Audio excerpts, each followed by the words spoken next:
ಹಸಿರಾಗಿರುವ ಎಲೆ, ಮತ್ತೊಂದು ಒಣಗಿದ ಎಲೆ ಗಾಳಿಯಲ್ಲಿ ಹಾರ್ತಾ ಇದ್ದವು. ಆ 2 ಎಲೆ ಮೇಲೆ 2 ಮುಖಗಳು ಪ್ರತ್ಯಕ್ಷವಾದವು. ಒಣಗಿರುವ ಎಲೆ ಕೋಪದಿಂದ ಹಸಿರು ಎಲೆಯನ್ನು ನೋಡಿ, ಹೇಳೆ, ಇವಾಗ ಯಾರ್ ಮನೆಗೆ ಹೋಗೋದು? ನನಗೆ ಯಾವ ಮನೆಯಾದ್ರೂ ಪರವಾಗಿಲ್ಲ. ಈ ಊರಲ್ಲಿರೋರೆಲ್ಲ ನಿನ್ನ ಬೈಕೊಂಡು ನನ್ನ ಪೂಜಿಸ್ತಾರೆ ಅಂದ್ರೆ ನಿನ್ನ ಪ್ರಾಬ್ಲಮ್ ಏನು ಅಂತ ನೀನೇ ತಿಳ್ಕೊ. ಇವಾಗ ಅವರ ಬಳಿ ಹೋಗಿ ತಿಳ್ಕೊಳ್ಳೋಣ ಅಂತ ಹೇಳ್ತಿದೀಯಾ? ನನಗೆ ಒಳ್ಳೆ ಹೆಸರು ಬರುತ್ತೆ, ನಿನಗೆ ಕೆಟ್ಟ ಹೆಸರು ಬರುತ್ತೆ.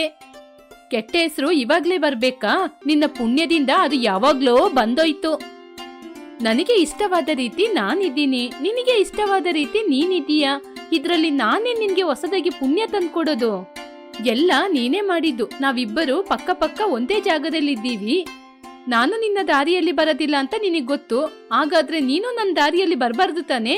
ಅವಾಗ ನಿನಗೆ ಮಾತ್ರ ಅಲ್ಲ, ನನಗೂ ಕೂಡ ಒಳ್ಳೆ ಹೆಸರು ಸಿಗುತ್ತೆ. ಈ ಊರಿನವರ ಜೊತೆ ನಮಗೆ ಜಗಳ ಯಾಕೆ ಹೇಳು? ಹಾಗೆ ಹೇಳಿದಾಗ ಹಸಿರಾಗಿರುವ ಎಲೆ ಮಾಯವಾಯಿತು. ಅದನ್ನು ನೋಡಿ ಒಣಗಿದ ಎಲೆ ಗೊಂದಲದಿಂದ, ಇದು ಯಾವಾಗ್ಲೂ ಹೀಗೇನೆ. ಹಾಗೆ ಹೇಳಿ ಒಣಗಿದ ಎಲೆ ಕೂಡ ಮಾಯವಾಯಿತು. ಮಂದಾರಪಳ್ಳಿ ಗ್ರಾಮ ಎಂದ ತಕ್ಷಣ ಆ ಊರಿನ ಜನರಿಗೆ ಜ್ಞಾಪಕಕ್ಕೆ ಬರೋದು ಆ ಊರಲ್ಲಿರುವ 2 ಮಾಯದ ಮರಗಳು. ಒಂದು ಮರದಲ್ಲಿ ತುಂಬಾ ಹಣ್ಣುಗಳಿರುತ್ತೆ, ಇನ್ನೊಂದು ಮರದಲ್ಲಿ ಅಲ್ಪ ಸ್ವಲ್ಪ ಹಣ್ಣುಗಳಿರುತ್ತೆ. ಹಣ್ಣು ಕೊಡುವಂತ ಮರವನ್ನು ಅನ್ನಪೂರಣಿ ಎಂದು ಎಲ್ಲರೂ ಪೂಜೆ ಮಾಡ್ತಾರೆ. ಆ ಮರಕ್ಕೆ ನೀರನ್ನು ಉಯ್ದು ತಮ್ಮ ಮನೆಯ ಮಹಾಲಕ್ಷ್ಮಿ ಅಂತ ಅದನ್ನು ಪೂಜೆ ಕೂಡ ಮಾಡ್ತಾರೆ. 4-5 ಹಣ್ಣುಗಳಿರುವ ಈ ಮರವನ್ನು ಜಿಪುಣ ಮರ ಅಂತ ಹೇಳ್ತಾರೆ. ಬೈತಾನೇ ಇರ್ತಾರೆ, ನೀರು ಕೂಡ ಉಯ್ಯೋದಿಲ್ಲ. ಇದರಿಂದ ಜಿಪುಣ ಮರ ಊರಿನವರನ್ನು ಬೈತಾ ಇರುತ್ತೆ. ಹೀಗೆ ಬೈತಾ ಇರುವುದನ್ನು ಹಣ್ಣು ಕೊಡುವ ಮರದಿಂದ ತಡ್ಕೊಳಕ್ಕಾಗಿಲ್ಲ. ಹಣ್ಣು ಕೊಡುವ ಮರದಿಂದ ಹಸಿರು ಎಲೆ, ಜಿಪುಣ ಮರದಿಂದ ಒಣಗಿದ ಎಲೆ ಪ್ರತ್ಯಕ್ಷವಾದವು. ಸಾಕು ನಿಲ್ಸಮ್ಮ, ಊರಿನ ಜನರನ್ನು ಯಾಕೆ ಬೈತಿದೀಯಾ? ಅವ್ರು ಏನ್ ತಪ್ಪು ಮಾಡಿದ್ರು? ನಿನ್ನ ಕಣ್ಣು ಮುಂದೆ ಇಷ್ಟೆಲ್ಲ ನಡೀತಾ ಇರುವಾಗ ಮಾಡಿದ ತಪ್ಪು ಏನು ಅಂತ ಕೇಳ್ತೀಯಾ? ಏನು? ನನ್ನ ಕಣ್ಣು ಮುಂದೆ ತಪ್ಪು ನಡೀತಾ ಇದೆಯಾ? ಅಂತ ತಪ್ಪು ಏನದು? ನಾನು ಮೊದ್ಲೇ ತುಂಬಾ ಕೋಪದಲ್ಲಿದ್ದೀನಿ, ಮತ್ತಷ್ಟು ನನಗೆ ಕೋಪನ ತರಬೇಡ. ಈ ಊರಿನ ಜನರು ನಿನಗೆ ನೀರಾಕ್ತಾ ಇದ್ದಾರೆ, ನಿನ್ನ ಒಳ್ಳೆಯವಳು ಅಂತ ಹೇಳ್ತಿದ್ದಾರೆ, ನಿನಗೆ ಅಭಿಷೇಕ ಕೂಡ ಮಾಡ್ತಾರೆ. ಇದ್ನ ದ್ರೋಹ ಅಂತ ಹೇಳದೆ ಏನ್ ಹೇಳೋದು? ಓಹೋ, ನಿನ್ಗೆ ಹೊಟ್ಟೆ ಉರಿಯೋದು ಇದಕ್ಕೇನಾ? ನೀನು ಬಯ್ಯಕ್ಕೆ ಕಾರಣ ಕೂಡ ಇದೇನಾ? ಇದೆಲ್ಲ ನಿನ್ಗೆ ನಡಿಬಾರದು ಅಂದ್ರೆ ನೀನು ಕೂಡ ನನ್ನ ಹಾಗೆ ಹಣ್ಣನ್ನು ಕೊಡು. ನಾನು ಕೊಡೋದಿಲ್ಲ. ಹಾಗಾದ್ರೆ ಅವರು ಕೂಡ ನಿನಗೆ ನೀರನ್ನು ಕೂಡ ಕೊಡೋದಿಲ್ಲ. ನೀನು ಕೊಡುವ 2-3 ಹಣ್ಣನ್ನು ಕೂಡ ತಗೊಳ್ಳೋದಿಲ್ಲ. ಅವರು ಹಣ್ಣುಗಳನ್ನ ತಗೊಳ್ಳದಿದ್ರೆ ನನಗೆ ಒಳ್ಳೆತಾನೆ. ನಿನಗೆ ಅದೇ ಒಳ್ಳೇದು ಅಂದ್ಮೇಲೆ ನನ್ ಜೊತೆ ನೀನು ವಾದ ಮಾಡ್ಬೇಡ. ಅದನ್ನು ನೋಡಿ ಹಸಿರಾಗಿರುವ ಎಲೆ ಮಾಯವಾಯಿತು.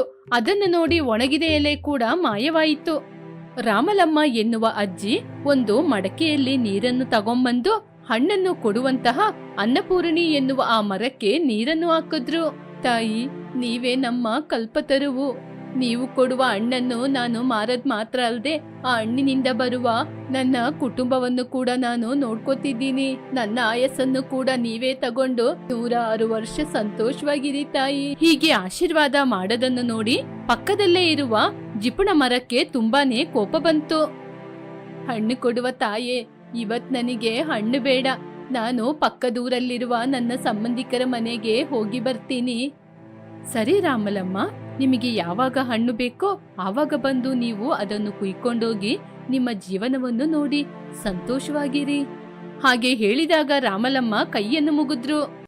ಓ ರಾಮಲಮ್ಮ, ಯಾರದು? ನಾನೇ, ಜಿಪುಣ ಮರ. ನೋಡಿದೀಯಾ, ನಿನ್ನನ್ನು ನೀನೇ ಜಿಪುಣ ಮರ ಅಂತ ಹೇಳ್ತಾ ಇದ್ದೀಯಾ. ಇನ್ ಮುಂದೆ ನನ್ ಮೇಲೆ ಕೋಪ ಪಡೋದ್ನ ಬಿಟ್ಬಿಡು. ಸಾರಿ, ನಾನು ಹಣ್ಣು ಕೊಡುವ ಮರ ಮಾತಾಡ್ತಿದ್ದೀನಿ. ನಮಗೆ ಹಣ್ಣು ಕೊಡುವ ಮರ ಅಂದ್ರೆ ಇದೋ ಇಲ್ಲಿದೆ ಅಲ್ಲ, ಈ ತಾಯಿನೇ. ನಾವು ಈ ತಾಯಿಯನ್ನೇ ಹಣ್ಣು ಕೊಡುವ ತಾಯಿ ಅಂತ ಹೇಳೋದು. ನಿನಗೆ ಜಿಪುಣ ಮರ ಎನ್ನುವ ಹೆಸರು ಸರಿಯಾಗಿದೆ. ರಾಮಲಮ್ಮ, ನೀವು ಹಾಗೆ ಹೇಳಿದ್ರೆ ನಂಗೆ ಕೋಪ ಬರುತ್ತೆ. ನಿನಗೆ ಕೋಪ ಮಾತ್ರ ಮಾಡಕ್ಕೆ ಗೊತ್ತು ಅಂತ ನಮಗೂ ಗೊತ್ತು. ಪ್ರೀತಿ ತೋರ್ಸಕ್ಕೆ ನಿಂಗೆ ಗೊತ್ತಿಲ್ಲ ಅಲ್ವಾ? ನಾನು ಊರಿಗೆ ಹೊರಡ್ತೀನಿ, ನನಗೆ ಸಮಯ ಆಗ್ತಿದೆ, ಹೋಗಿ ಬರ್ತೀನಿ ತಾಯಿ. ಹಾಗೆ ಹೇಳಿ ರಾಮಲಮ್ಮ ಅಲ್ಲಿಂದ ಹೊರಟೋದ್ರು. ಅದನ್ನು ನೋಡಿ ಹಣ್ಣು ಕೊಡುವ ಮರ ನಗ್ತಾ ಇದ್ದಾಗ ಆ ದಾರಿಯಲ್ಲಿ ಕಿಟ್ಟಯ್ಯ ಎನ್ನುವ ಒಬ್ಬ ರೈತ ನೀರನ್ನು ತೆಗೆದುಕೊಂಡು ಬಂದ. ಇಲ್ಲಿ ನೋಡು ಕಿಟ್ಟಯ್ಯ, ನೀನ್ ನನಗೆ ನೀರನ್ನು ಉಯ್ದ್ರೆ ನಿನಗೆ ಎಷ್ಟು ಹಣ್ಣುಗಳು ಬೇಕೋ ಅಷ್ಟು ಹಣ್ಣು ಕೊಡ್ತೀನಿ. ಹೀಗೆ ಜಿಪುಣ ಮರ ಹೇಳಿದಾಗ ಕಿಟ್ಟಯ್ಯನಿಗೆ ಅತಿಯಾಸೆ ಬಂತು. ಅವನು ತಂದ ನೀರನ್ನು ಜಿಪುಣ ಮರಕ್ಕೆ ಉಯ್ದ. ಕಿಟ್ಟಯ್ಯ ಜಿಪುಣ ಮರದತ್ರ ನೋಡಿದ. ಆ ಜಿಪುಣ ಮರ ಅವನಿಗೆ ಒಂದೇ ಒಂದು ಹಣ್ಣನ್ನು ಕೊಟ್ಟಿತು. ಆ ಹಣ್ಣನ್ನು ನೋಡಿ ಕಿಟ್ಟಯ್ಯ, ಅದೇನು ತಾಯಿ, ತುಂಬಾ ಹಣ್ಣುಗಳನ್ನ ಕೊಡ್ತೀನಿ ಅಂತ ಹೇಳಿ ಒಂದೇ ಒಂದು ಹಣ್ಣನ್ನು ನನ್ನ ಕೈಯಲ್ಲಿ ಕೊಟ್ಟಿದೀಯಾ? ಇದೇನಾ ನೀನ್ ಕೊಟ್ಟಿರುವ ಮಾತು? ನಾನು ಕೊಟ್ಟ ಮಾತನ್ನು ಉಳಿಸಿಕೊಂಡಿದ್ದೀನಿ ಕಿಟ್ಟಯ್ಯ. ಇವಾಗ ನಿನ್ಗೆ ಒಂದು ಹಣ್ಣು ಕೊಟ್ಟಿದ್ದೀನಿ. ಅದರಲ್ಲಿ ತುಂಬಾ ಬಿತ್ತನೆಗಳಿದೆ. ಇದನ್ನ ತಗೊಂಡೋಗಿ ನೀನು ನೆಟ್ಟರೆ ಇದು ನಿನಗೆ ತುಂಬಾ ಹಣ್ಣುಗಳನ್ನು ಕೊಡುತ್ತೆ. ಸರಿತಾನೆ? ನಾನು ಸರಿಯಾಗಿ ತಾನೇ ಮಾತು ಕೊಟ್ಟಿದ್ದೀನಿ? ಹಾಗೆ ಹೇಳಿದಾಗ ಕಿಟ್ಟಯ್ಯನಿಗೆ ತುಂಬಾ ಕೋಪ ಬಂತು. ಬಾಯಲ್ಲಿ ಬಂದ ಹಾಗೆ ಬೈಕೊಂಡೇ ಹೋದ. ಆ ಮಾತನ್ನು ಕೇಳಿ ಆ ಜಿಪುಣ ಮರ ಕಣ್ಣೀರನ್ನು ಹಾಕಿತು. ಏ ಜಿಪುಣ ಮರವೇ, ಯಾಕೆ ಅಳ್ತಾ ಇದ್ದೀಯಾ? ಹೀಗೆ ಹಣ್ಣು ಕೊಡುವ ಮರ ಕೇಳಿದಾಗ ಜಿಪುಣ ಮರಕ್ಕೆ ಕೋಪ ಬಂತು. ನನಗೆ ಮೊದ್ಲೇ ಕೋಪ ಬಂದಿದೆ. ನನ್ನ ಹೆಸರು ಜಿಪುಣ ಮರ ಅಲ್ಲ, ಹಣ್ಣು ಕೊಡುವ ಮರ ಅಷ್ಟೇ. ನಾನು ಮಾಡುವುದು ಜಿಪುಣತನ ಅಲ್ಲ, ಮುಂಜಾಗ್ರತೆ. ಸರಿ ಆಯ್ತು, ನೀನ್ ಮಾಡೋದು ಜಿಪುಣತನ ಅಲ್ಲ, ಮುಂಜಾಗ್ರತೆ ಕ್ರಮ ಅಂತ ಈ ಊರಲ್ಲಿ ಒಬ್ರಾದ್ರೂ ಹೇಳ್ಬಿಡ್ಲಿ. ಆಮೇಲೆ ನೀನ್ ಏನ್ ಹೇಳ್ತೀಯೋ ಅದ್ನನೇ ನಾನ್ ಕೇಳ್ತೀನಿ. ಹಾಗೆ ಯಾರು ಹೇಳದಿದ್ರೆ ನಾನ್ ಏನ್ ಹೇಳ್ತೀನೋ ಅದ್ನನೇ ನೀನ್ ಕೇಳ್ಬೇಕು. ನಾನು ಇಲ್ಲಿ ಅಳ್ತಾ ಇದ್ರೆ ನೀನು ಪಂದ್ಯದ ಬಗ್ಗೆ ಮಾತಾಡ್ತಿದ್ದೀಯಾ? ನೀನು ಅಳ್ತಾ ಇರೋದು ನನಗೆ ಕಾಣಿಸ್ತಿದೆ. ಆದ್ರೆ ಯಾಕೋ ನಿನ್ನ ದೇವತೆ ಅಂತ, ನನ್ನ ಜಿಪುಣಿ ಅಂತ ಹೇಳ್ತಾ ಇದ್ರೆ ಹಲ್ಲು ಬಿಟ್ಕೊಂಡು ನಗ್ತಾ ಇರ್ಬೇಕಾ? ನಗ್ಬೇಕು, ಆದ್ರೆ ನಿನ್ನ ಹಾಗೆ ಹಲ್ಲನ್ನು ಬಿಟ್ಕೊಂಡು ಪಕ್ಕ ಪಕ್ಕ ಅಂತ ನಗ್ತಾ ಇರೋದು ಅಲ್ಲ. ನಾವು ಯಾವಾಗಲೂ ಒಳ್ಳೆಯವರಾಗಿ ನಮ್ಮನ್ನು ನಂಬಿ ಇರುವವರಿಗೆ ಸಹಾಯ ಮಾಡ್ಬೇಕು. ಪಾಪ ಕಿಟ್ಟಯ್ಯ, ನಿನಗೆ ಎಲ್ಲರನ್ನು ನೋಡಿದ್ರೆ ಪಾಪ ಅಂತ ಅನ್ಸುತ್ತೆ, ನನ್ನ ನೋಡಿದ್ರೆ ಮಾತ್ರ ಪಾಪ ಅಂತ ಅನ್ಸದಿಲ್ವಾ? ಹೀಗೆ ದಿನಗಳು ಕಳೆದಂತೆ ಎರಡು ಮರಗಳು ವಾದ ಮಾಡುತ್ತಾನೇ ಇತ್ತು. ಬಿಸಿಲು ಕಾಲ ಬಂತು. ಬಿಸಿಲು ವಿಪರೀತವಾಗಿ ಇತ್ತು. ನೀರಿಲ್ಲದೆ ಜಿಪುಣ ಮರ ಒಣಗಿ ಹೋಯಿತು. ಜನರೆಲ್ಲ ಅಭಿಮಾನದಿಂದ ಹಣ್ಣು ಕೊಡುವ ಮರಕ್ಕೆ ನೀರು ಹಾಕ್ತಾ ಇದ್ದಾಗ ಅದು ತಂಪಾದ ಗಾಳಿಯನ್ನು ಕೊಡ್ತಾ ಇತ್ತು.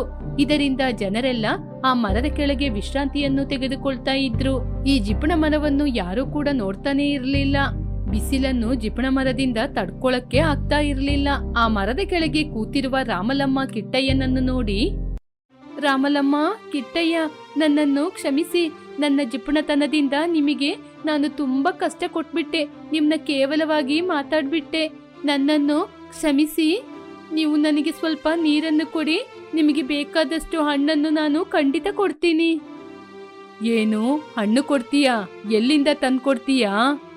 ಮೊದ್ಲು ನಿನ್ನ ಒಮ್ಮೆ ನೀನೇ ನೋಡ್ಕೋ. ಆಮೇಲೆ ನನ್ಗೆ ಕೊಡುವ ಹಣ್ಣನ್ನು ಆಮೇಲೆ ಕೊಡು. ಮೊದ್ಲು ಇವಾಗ ಒಂದು ಹಣ್ಣನ್ನು ಕೊಡು.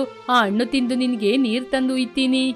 ಹಾಗೆ ಹೇಳಿದಾಗ ಜಿಪುಣ ಮರಕ್ಕೆ ತನ್ನ ಪರಿಸ್ಥಿತಿ ಏನು ಅಂತ ಅರ್ಥವಾಯಿತು. ತನ್ನ ಬಳಿ ಒಂದು ಹಣ್ಣು ಕೂಡ ಇಲ್ಲ ಅಂತ ದುಃಖ ಪಡ್ತು. ಛೇ, ಇವಾಗ ನನ್ನತ್ರ ಒಂದು ಹಣ್ಣು ಕೂಡ ಇಲ್ವಲ್ಲ? ನಿನ್ನತ್ರನೇ ಒಂದು ಹಣ್ಣು ಕೂಡ ಇಲ್ಲ.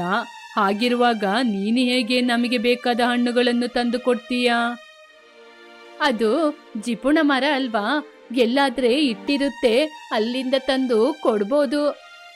ನಿಮಗೆ ಕೈ ಮುಗಿದು ಕೇಳ್ಕೊತೀನಿ, ಮೊದಲು ನನಗೆ ಸ್ವಲ್ಪ ನೀರು ಕೊಡಿ. ಆನಂತರ ನೀವು ಎಷ್ಟು ಬೈದ್ರೂ ಬೈಸ್ಕೊತೀನಿ. ಎಷ್ಟು ಹೇಳಿದ್ರು ರಾಮಲಮ್ಮ ಕಿಟ್ಟಯ್ಯ ಕೇಳದೆ ಅಲ್ಲಿಂದ ಇಬ್ಬರು ಹೊರಟೋದ್ರು. ಹೀಗೆ ಜಿಪುಣ ಮರ ತುಂಬಾ ಅಳ್ತಾ ಇದ್ದ ಸಮಯದಲ್ಲಿ ಕಿಟ್ಟಯ್ಯ ಒಂದು ಪೈಪನ್ನು ತೆಗೆದುಕೊಂಡು ಆ ಸ್ಥಳಕ್ಕೆ ಬಂದು ಜಿಪುಣ ಮರವನ್ನು ನೋಡಿ, ಏ ಜಿಪುಣ ಮರವೇ, ಇಲ್ ನೋಡು, ಈ ಪೈಪ್ನ ಇಲ್ಲಿಂದಾನೇ ಎಳ್ಕೊಂಡೋದ್ರೆ ಅಲ್ಲಿ ಪಂಪ್ ಹತ್ರ ನಿನಗೆ ನೀರು ಬರುತ್ತೆ. ತಗೋ, ಇದನ್ನ ತಗೊಂಡು ನೀರ್ ಕುಡಿ. ನೀನವತ್ತು ಎಷ್ಟೆಲ್ಲ ಮಾತಾಡ್ದೆ, ಒಂದು ಹಣ್ಣು ಕೊಟ್ಬಿಟ್ಟು ಎಷ್ಟು ಕತೆ ಮಾತಾಡ್ದೆ. ಇವಾಗ ಏನ್ ಮಾಡ್ತೀಯಾ? ಹೀಗೆ ಕಿಟ್ಟಯ್ಯ ಮಾತಾಡುವಾಗ ಹಸಿರು ಮರ ಹೀಗೆ ಹೇಳ್ತು, ಕಿಟ್ಟಯ್ಯ, ಒಬ್ಬರು ಕಷ್ಟದಲ್ಲಿರುವಾಗ ಅವರ ಕಷ್ಟವನ್ನು ನೋಡಿ ನಾವು ನಗಬಾರದು. ಆ ಮರಕ್ಕೆ ಸಂಬಂಧಗಳ ಬೆಲೆ ಏನು ಅಂತ ಗೊತ್ತಾಗಿದೆ. ಅದರ ತಪ್ಪನ್ನು ಅರ್ಥ ಮಾಡಿಕೊಂಡಿದೆ.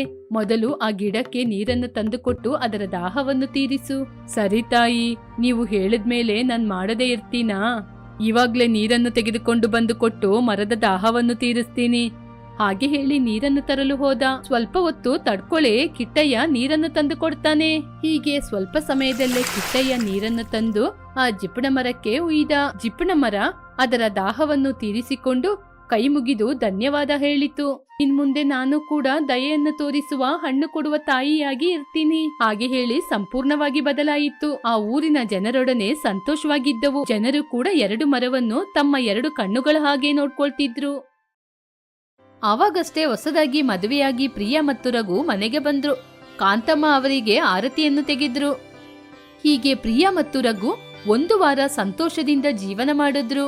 ಇವರಿಬ್ಬರು ಹೊರಗಡೆ ಹೋಗುವಾಗ 4 ಜನ ಜೋಡಿ ಚೆನ್ನಾಗಿದೆ ಅಂತ ಹೊಗಳ್ತಾ ಇದ್ರು. ಒಂದು ದಿನ ಪ್ರಿಯಾ ರೂಮಲ್ಲಿ ಕೂತ್ಕೊಂಡು ಬಟ್ಟೆನ ಮಡಚಿ ಇಡುವಾಗ ಅವಳ ಅತ್ತೆಯಾದ ಕಾಂತಂ ರೂಮಿಗೆ ಬಂದ್ರು.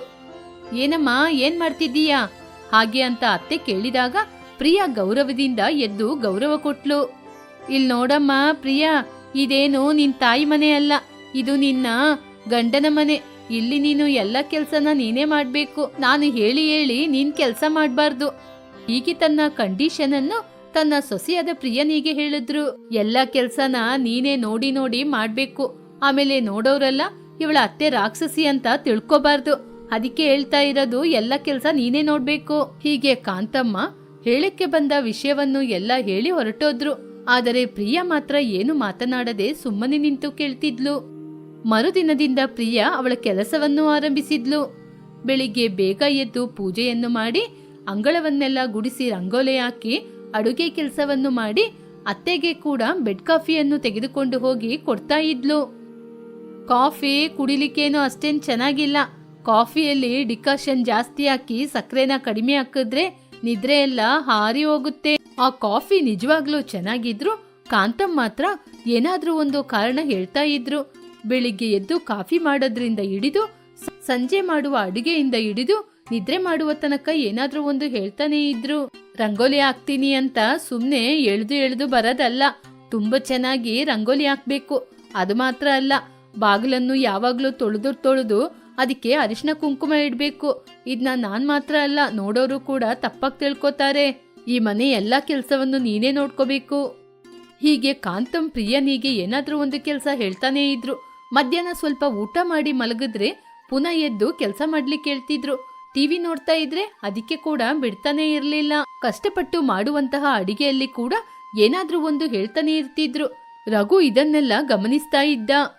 ಪ್ರಿಯಾ, ಅಮ್ಮ ಯಾವಾಗ್ಲೂ ಹೀಗೇನೆ, ಆದ್ರೆ ಅವರು ಕೆಟ್ಟವರಲ್ಲ, ವಯಸ್ಸಾಯ್ತಲ್ವಾ. ಹೀಗೆ ರಘು ಯಾವಾಗ್ಲೂ ಪ್ರಿಯನಿಗೆ ಸಮಾಧಾನ ಮಾಡ್ತಿದ್ದ. ಒಂದು ದಿನ ಕಾಂತಂನ ನೋಡಲು ಅಕ್ಕಪಕ್ಕ ಮನೆಯವರು ಬಂದಿದ್ರು. ಅಮ್ಮ ಪ್ರಿಯಾ, ಕಾಫಿ ತಗೊಂಬಮ್ಮ. ಹೀಗೆ ಕಾಂತಮ್ಮ ಸೊಸೆಗೆ ಕೆಲಸ ಹೇಳಿ ಆರಾಮವಾಗಿ ಕೂತು ಮಾತಾಡ್ತಿದ್ರು. ಏನು, ಆ ಕಾವೇರಿ ಮಗಳು ಯಾವನ್ ಜೊತೆನೂ ಓಡೋಗ್ಬಿಟ್ಲಂತೆ. ಹೀಗೆ ಕಾಂತಂ ಊರಿನ ಜನರ ಬಗ್ಗೆ ಏನೇನೋ ಕಲ್ಪನೆ ಮಾಡಿ ಮಾತಾಡ್ತಾ ಇದ್ಲು. ಆಗ ಪ್ರಿಯಾ ಟೀ ಮತ್ತು ಬಿಸ್ಕೆಟ್ ಅನ್ನು ತೆಗೆದುಕೊಂಡು ಬಂದು ಕೊಟ್ಟು ಒಳಗೆ ಹೋಗುವಾಗ ಕಾಂತಂ ಆ ಟೀಯನ್ನು ನೋಡಿ ಕೋಪದಿಂದ, ಚೀಚಿ, ಇದನ್ನ ಯಾರಾದ್ರೂ ಟೀ ಅಂತ ಹೇಳ್ತಾರಾ? ನಿಂಗೆ ಟೀ ಮಾಡಕ್ಕೆ ಗೊತ್ತಾ? ಹಾಗೆ ಅಂತ ಹೇಳಿ ಟೀಯನ್ನು ಎತ್ತಿ ಬಿಸಾಕಿ, ಹೇಗೆ ಗೊತ್ತಾಗುತ್ತೆ? ನೀನು ಯಾವಾಗ್ಲೂ ಅಡಿಗೆ ಮನೆಯಲ್ಲಿ ಅಡಿಗೆ ಮಾಡಿದ್ರೆ ತಾನೆ ನಿನ್ಗೆ ಟೀ ಅಡಿಗೆ ಎಲ್ಲ ಮಾಡಕ್ ಗೊತ್ತಾಗೋದು. ಹೀಗೆ ಬೈತಾನೇ ಇದ್ರು. ಮನೆಗೆ ಬಂದ ನೆಂಟರು ಕೂಡ ಬೇಡ ಬಿಡು ಅಂತ ಹೇಳಿದ್ರು. ಕಾಂತ ಮಾತ್ರ ಬೈತಾನೇ ಇದ್ಲು. ಎಷ್ಟೇ ಬೈದ್ರು ಕೂಡ ಪ್ರಿಯಾ ಮಾತ್ರ ಮರುಮಾತು ಮಾತನಾಡದೆ ನಿಂತಿದ್ಲು. ಛೀ, ಹೇಗೆ ನಿಂತಿದ್ದಾಳೆ ನೋಡು ಮೂದೇವಿ, ಹೋಗ ಆ ಕಡೆ. ಹೀಗೆ ತುಂಬಾ ಅವಮಾನ ಮಾಡಿದ್ಲು. ಪ್ರಿಯಾ ಮಾತ್ರ ಏನು ಮಾತನಾಡದೆ ಒಳಗೆ ಹೋದ್ಲು. ಪ್ರಿಯಾ ತವರು ಮನೆಯಿಂದ ಯಾರಾದ್ರೂ ಕಾಲ್ ಮಾಡಿ ಹೇಗೆ ಇದ್ದೀಯಾ ಅಂತ ಪ್ರಿಯಾನ ವಿಚಾರಿಸಿದ್ರೆ ಪ್ರಿಯಾ ಮಾತ್ರ ಸಂತೋಷವಾಗಿದ್ದೀನಿ ಅಂತಾನೆ ಹೇಳೋದು. ಆ ದಿನ ಕೂಡ ಹಾಗೇನೆ ಹೇಳಿದ್ಲು. ಹೀಗಿರುವಾಗ ಒಂದು ದಿನ ಕಾಂತಂನ ಮಗಳಾದ ಸುನೀತಾ ಮನೆಗೆ ಬಂದ್ಲು. ಸುನೀತನ ನೋಡಿ ಕಾಂತಂ ತುಂಬಾ ಸಂತೋಷ ಪಟ್ರು. ಅಮ್ಮ ಸುನೀತಾ, ಬಾಮ್ಮ, ಹೇಗಮ್ಮ ಇದ್ದೀಯಾ? ಪ್ರಿಯಾ ಅತ್ತಿಗೆ ಬಂದಿದ್ದಾಳೆ, ಅವಳಿಗೆ ಚಿಕನ್, ಪಲಾವ್, ಪಾಯಸ ಎಲ್ಲನೂ ಮಾಡು. ಹೀಗೆ ಪ್ರಿಯನಿಗೆ ಆರ್ಡರ್ ಮಾಡಿದ್ರು. ಹೀಗೆ 2-3 ದಿನ 3 ಹೊತ್ತು ಪ್ರಿಯನಿಗೆ ಆರ್ಡರ್ ಮಾಡಿ ತುಂಬಾ ಕಷ್ಟಪಟ್ಟು ಪ್ರಿಯಾ ಕೆಲಸ ಮಾಡ್ತಿದ್ಲು. ಪ್ರಿಯಾ ಕೂಡ ಸಂತೋಷದಿಂದ ಅತ್ತಿಗೆಗೆ ಅಡಿಗೆ ಮಾಡಿ ಕೊಡ್ತಿದ್ಲು.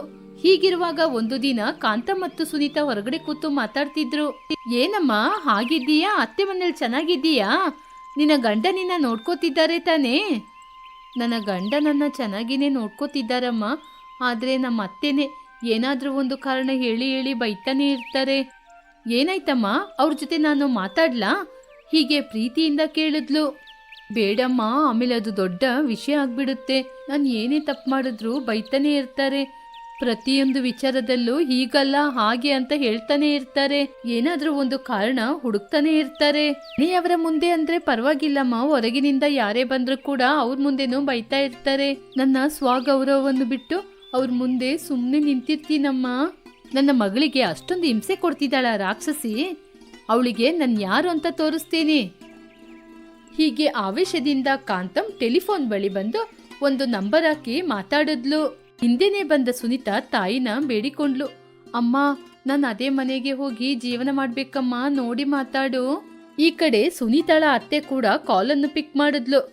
ಹಲೋ, ಯಾರದು? ನಮಸ್ಕಾರ ಅತ್ತಿಗೆ, ನಾನು ಕಾಂತಂ. ಹೇಳಿ ಅತ್ತಿಗೆ, ನೀವಾ? ನಿಮ್ ಮಗಳು ನನ್ ಮೇಲೆ ತುಂಬಾ ಚಾಡಿಗಳನ್ನ ಹೇಳ್ಕೊಟ್ಟಿರ್ತಾಳೆ. ಅಯ್ಯೋ ಅದೆಲ್ಲ ಏನಿಲ್ಲ ಕಣ್ರಿ, ನಾನ್ ಸುನೀತನ ಇನ್ನು 1 ವಾರ ಇಟ್ಟು ಕಳ್ಸೋಣ ಅಂತಾನೆ ಕೇಳಲಿಕ್ಕೆ ಕಾಲ್ ಮಾಡ್ದೆ. ನಿಮಗೆ ಎಷ್ಟು ದಿನ ಬೇಕೋ ಅಷ್ಟು ದಿನ ಇಟ್ಕೊಳ್ಳಿ, ಆದ್ರೆ ಅಡುಗೆನ ಮಾತ್ರ ಚೆನ್ನಾಗಿ ಹೇಳಿಕೊಟ್ಟು ಕಳ್ಸಿ. ಅಯ್ಯೋ ಯಾಕತ್ತಿಗೆ ಹಾಗೆ ಹೇಳ್ತಿದ್ದೀರಾ? ನನ್ನ ಮಗಳು ತುಂಬಾ ಚೆನ್ನಾಗಿ ಅಡಿಗೆ ಮಾಡ್ತಾಳೆ. ಹೌದೌದು, ಆದ್ರೂ ಕೂಡ ಒಬ್ಳು ಅತ್ತೆ ಆಗಿ ನಾವು ಕೂಡ ನಮ್ ಕೆಲ್ಸನ ತೋರಿಸ್ಬೇಕಲ್ವಾ? ಏನತ್ತಿಗೆ ಇಷ್ಟು ಅನ್ಯಾಯವಾಗಿ ಮಾತಾಡ್ತಿದ್ದೀರಾ? ಇಲ್ಲಿ ನೋಡು ಕಾಂತಂ, ನೀನ್ ಎದೆ ಮೇಲೆ ಕೈ ಇಟ್ಕೊಂಡು ಹೇಳು, ನೀನ್ ಕೂಡ ನಿನ್ ಸೊಸೆನ ಹೀಗೆ ತಾನೇ ನಡೆಸ್ತಾ ಇದ್ದೀಯಾ? ನಿನ್ನ ಸೊಸೆ ಎಲ್ಲಾ ರೀತಿಯ ಅಡಿಗೆಯನ್ನು ಮಾಡಿದ್ರು ಕೂಡ ಅದು ಸರಿಯಿಲ್ಲ ಇದು ಸರಿಯಿಲ್ಲ ಅಂತ ನೀನ್ ಕೂಡ ಹೀಗೆ ತಾನೇ ಮಾಡೋದು, ಇಲ್ಲ ಅಂತ ಹೇಳು ನೋಡೋಣ. ಕಾಂತಂಗೆ ಮಾತೇ ಬರ್ಲಿಲ್ಲ. ಸುನೀತನ್ ಬಗ್ಗೆ ಅಲ್ಲ, ತನ್ನ ಸೊಸೆಯ ಬಗ್ಗೆ ಆಲೋಚನೆ ಮಾಡ್ತಿದ್ಲು. ಸುನೀತನ ಅತ್ತೆ ಮಾತನಾಡುವ ಒಂದೊಂದು ಮಾತು ಕೂಡ ತನ್ನ ಸೊಸೆಯ ಬಗ್ಗೆನೇ ಯೋಚನೆ ಮಾಡಿಸ್ತಿತ್ತು. ಹೀಗೆ ಸ್ವಲ್ಪ ದಿನದಲ್ಲಿ ಸುನೀತಾ ಕೂಡ ಹೊರಟೋದ್ಲು. ಆದ್ರೆ ಕಾಂತಂ ಮಾತ್ರ ಸುನೀತಾ ಅತ್ತೆ ಮಾತನಾಡಿದನ್ನೇ ಆಲೋಚನೆ ಮಾಡ್ತಿದ್ರು. ನನ್ನ ಮನೆಗೆ ಬಂದ ಸೊಸೆ ಕೂಡ ಒಂದು ತಾಯಿಗೆ ಮಗಳು ತಾನೆ, ನನ್ನ ಮಗಳು ಹೇಗೆ ಕಷ್ಟಪಡ್ತಾಳೋ ನನ್ನ ಸೊಸೆ ಕೂಡ ಅಷ್ಟೇ ತಾನೇ ಕಷ್ಟಪಡ್ತಿರ್ತಾಳೆ, ಹಾಗೆ ಆಲೋಚನೆ ಮಾಡಿದ್ಲು. ಆ ದಿನದಿಂದ ಕಾಂತಂ ಬದಲಾವಣೆಯಾದ್ರು. ಅವರ ಮಾತಲ್ಲೂ ಬದಲಾವಣೆ ಬಂತು. ಪ್ರಿಯಾ, ಬೆಳಿಗ್ಗೆ ಬೇಗ ಎದ್ದು ಕೆಲಸ ಮಾಡ್ಬೇಕಾದ ಅವಶ್ಯಕತೆ ಇಲ್ಲಮ್ಮ, ನಿಧಾನ ಎದ್ದು ಮಾಡು. ಒಂದೊಂದ್ ದಿನ ಲೇಟ್ ಆದ್ರೂ ಪರವಾಗಿಲ್ಲ, ನಾನ್ ನೋಡ್ಕೋತೀನಿ. ಪ್ರಿಯಾ, ಮೀನ್ ಸಾರು ಹೀಗೆ ಮಾಡ್ಬಾರ್ದಮ್ಮ, ಇನ್ನೊಂದಿನ ತಂದಾಗ ಹೇಳು, ನಾನ್ ಮಾಡಿ ತೋರಿಸ್ತೀನಿ. ಪ್ರಿಯಾ, ಇವತ್ತು ಟೀ ತುಂಬಾ ಚೆನ್ನಾಗಿದೆಮ್ಮ. ಹೀಗೆ ಕಾಂತಂ ಪ್ರಿಯಾ ಚೆನ್ನಾಗಿ ಕೆಲಸ ಮಾಡಿದ್ರೆ ಅವಳನ್ನು ಹೊಗಳುತ್ತಾ, ಹಾಗೇನೆ ಅವಳು ತಿಳಿಯದೆ ಏನಾದ್ರೂ ತಪ್ಪು ಮಾಡಿದ್ರೆ ಅವಳನ್ನು ತಿದ್ದುತ್ತಾ ಅಂತ ತುಂಬಾ ಚೆನ್ನಾಗಿ ಸೊಸೆನ ನೋಡ್ಕೊಳ್ತಾ ಇದ್ರು. ರಘು ಒಂದು ದಿನ ಮನೆಯಲ್ಲಿ ಯಾರೂ ಇಲ್ಲದ ಸಮಯದಲ್ಲಿ ತನ್ನ ಅಕ್ಕನಾದ ಸುನೀತನಿಗೆ ಕಾಲ್ ಮಾಡ್ದ. ಅಕ್ಕ, ನಾನು ನಿನಗೂ ನಿನ್ನ ಅತ್ತೆಯವರಿಗೂ ಧನ್ಯವಾದವನ್ನು ಹೇಳ್ಬೇಕು. ನೀನು ಬಂದು ಹೋದ್ಮೇಲೆ ಅಮ್ಮ ತುಂಬಾ ಬದಲಾಗಿದ್ದಾರೆ. ಪ್ರಿಯನ ಕೂಡ ಮಗಳಂಗೆ ನೋಡ್ಕೋತಿದ್ದಾರೆ. ನಾನೇನೋ ಮಾಡ್ದೆ, ನೀನ್ ಕೊಟ್ಟ ಐಡಿಯಾ ತಾನೇ. ಯಾವ ಸಮಯದಲ್ಲೂ ಕೂಡ ಈ ವಿಷಯ ಪ್ರಿಯನಿಗೂ ಅಮ್ಮನಿಗೂ ಮಾತ್ರ ತಿಳಿಲೇಬಾರ್ದು. ಆಯ್ತಾಯ್ತು, ಪ್ರಿಯಾ ತುಂಬಾ ಒಳ್ಳೆ ಹುಡುಗಿ, ಅವಳನ್ನ ತುಂಬಾ ಚೆನ್ನಾಗಿ ನೋಡ್ಕೋ, ಹಾಗೇನೆ ಅಮ್ಮನ ಕೂಡ ನೋಡ್ಕೋ. ಇಲ್ಲದಿದ್ರೆ ನನಗೆ ಹೇಳಿದ ಅಡ್ವೈಸ್ ನಿನಗೆ ಬರುತ್ತೆ. ಅಷ್ಟು ಒಳ್ಳೆ ಅವಕಾಶವನ್ನು ನಾನ್ ನಿನಗ್ ಕೊಡ್ತೀನಾ? ಅಮ್ಮ ನಿಮಗಿಂತ ಪ್ರಿಯಾನೇ ತುಂಬಾ ಚೆನ್ನಾಗಿ ನೋಡ್ಕೊಳ್ತಾ ಇದ್ದಾರೆ. ಹಾಗೆ ಹೇಳಿ ಅಕ್ಕ ತಮ್ಮ ಇಬ್ರು ನಗ್ತಾ ಇದ್ರು.